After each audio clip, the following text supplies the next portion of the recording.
Well, I've been in the women's movement now, like I said, seriously from 1984, so that's 30 years.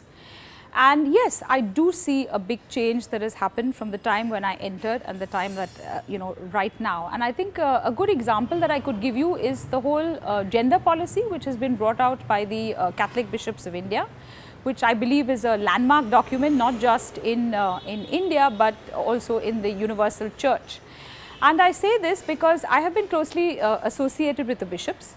And in 1992, I was called to address the bishops. And it was very interesting because at that time, the bishops had taken up, I think, the three topics that they had taken up was women, Dalits, and unorganized labor. And for each of these topics, a bishop had been appointed to present the paper. And for the session on women, Bishop Bosco Penna, who happens to be a bishop from Mumbai, was appointed to deliver the address. And I must say, I appreciate what he did. You know, he kind of said that, look, this is about women, and why should a bishop be talking about women? It should be a woman who should be doing this. And well, he knew me personally, and I was already at that time, I like to write. And I've been published quite widely, so he was aware that I was already, working with women's issues. So he asked me whether I would do it, and I said yes. And it's interesting because I think he didn't ask anybody's permission, and he just, got me there to speak. So in a sense, it was a backdoor entry. And at that meeting, there was only one other woman who was present, who was Sister Cleopatra. And she was there in her capacity as president of the Religious of India, the Conference of Religious of India. And we were the only two women who were present at that meeting. But anyway, the good thing that happened at that meeting was that at the end of that meeting, they decided that I particularly spoke about breaking the silence on violence against women. That was my main topic.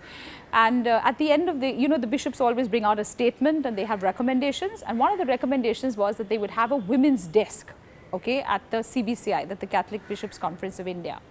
So the women's desk was born, and Sister Cleopatra, who was the only other woman who was present, was appointed as the secretary of this women's desk. So now from 1992, I move straight cut to 2008. Now in 2008, once again, the bishops decided to focus their plenary assembly on the concerns of women. And this time it's very interesting to see that whereas last time they were talking about, in 1984, they were talking about the role of women. Then in 1992, like I said, it was just the concerns of women.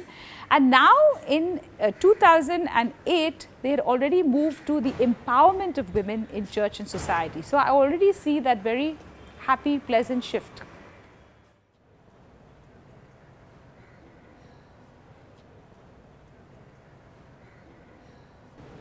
Women have felt, when you move at the grassroots level with women, okay, one of the things that they complain about is their voices are never heard, okay, and it's a very male-dominated church. So of course, the very fact that you can only have priests men who are ordained as priests, and all kind of decision-making power is with priests, so that automatically excludes all women.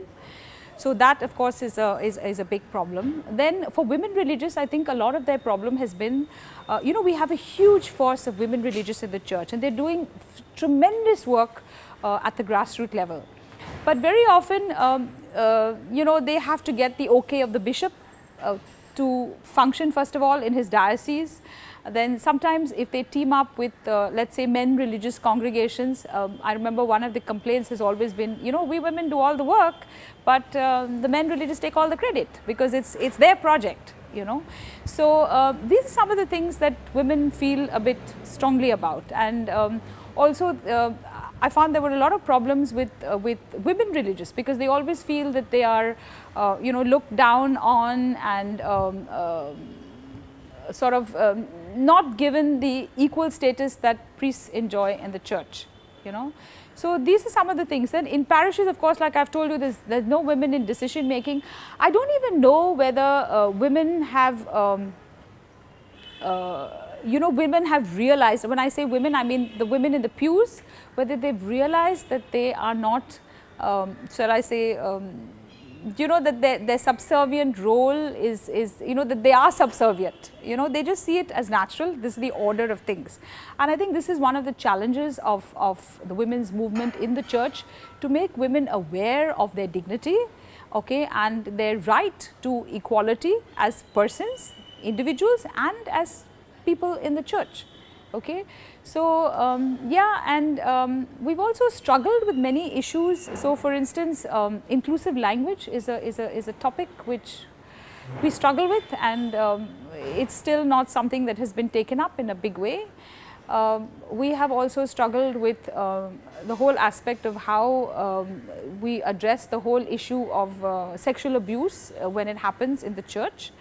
When I say struggled, I mean maybe perhaps here in Mumbai we're a little better off because we have a good rapport with you know, the bishops, but we don't have a policy in place. So it's all on a one-off basis. So when something happens, then you form a committee, then you have to see. Now, for instance, I was personally involved with one case, and it took a long time for you know, this, for justice to be done, and there is not enough communication with what is happening. Initially, the woman was sent from pillar to post, okay, and of course this whole aspect of trying to sort of placate you know, the woman, and you don't want it all to come out because it will, you know, look bad for the institution.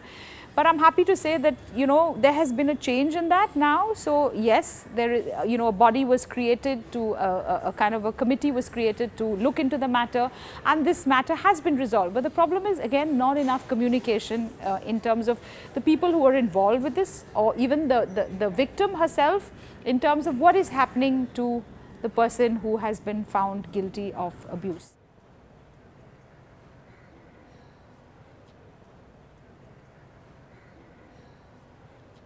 Well, I must admit that there have been times when I have felt, what am I doing in this church? It's so discriminatory towards women. But on the other hand, I must also say that I have got so much from the church that a lot of who I am today is because of the church. Even the very fact that I question comes from the kind of strength and confidence that I have got from the church. And my definition of church is not necessarily the institution, it's not necessarily the priests, okay? It's, I would say, the community. So, for instance, even my Satyashodak members would be part of the church. In fact, the church is a common denominator for all of us. So, yeah, I stay in the church because I also believe in the bigger message, which is the message that Jesus brings. So, for me, Jesus means something, and it's important for my life, and is a, shall I say, I'm rooted in his teachings, and he also provides a vision for me. So, even the work that I do with women, the vision ultimately will stem from Jesus's vision for the world.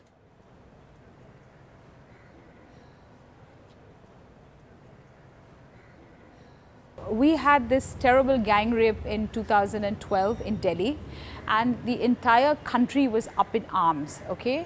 And I'm happy to say that the Women's Commission and the church in general, including the leadership of the church, said that we have to do something as a church. And what was nice was that the Women's Commission did not work alone.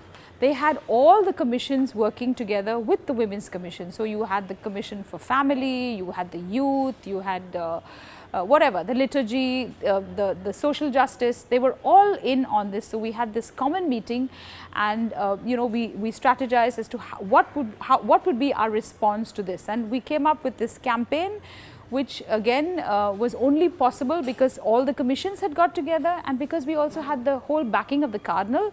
So, finances, we had the Catholic Communication Center who was there at our disposal. So, in terms of creating videos, in terms of you know, brochures, in terms of whatever else we needed, the media was there at our disposal. And we had this beautiful campaign, which was the 37 million Diya campaign.